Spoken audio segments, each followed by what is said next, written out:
Sorry. Sorry na kung naghalik ka. Di naman sinasadya.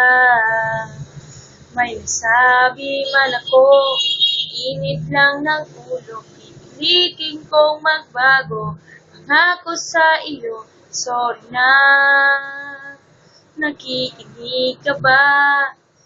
Di naman sawa ka na sa ugali kong ito, na ayaw magpatalo at parang sirang tambutsula na hindi humihinto. Sorry na talaga kung ako'y medyo tanga.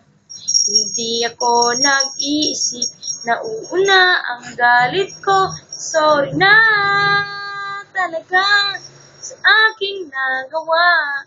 Tanggap ko na mali ako. Huwag ka sanang magtampo. Sorry na.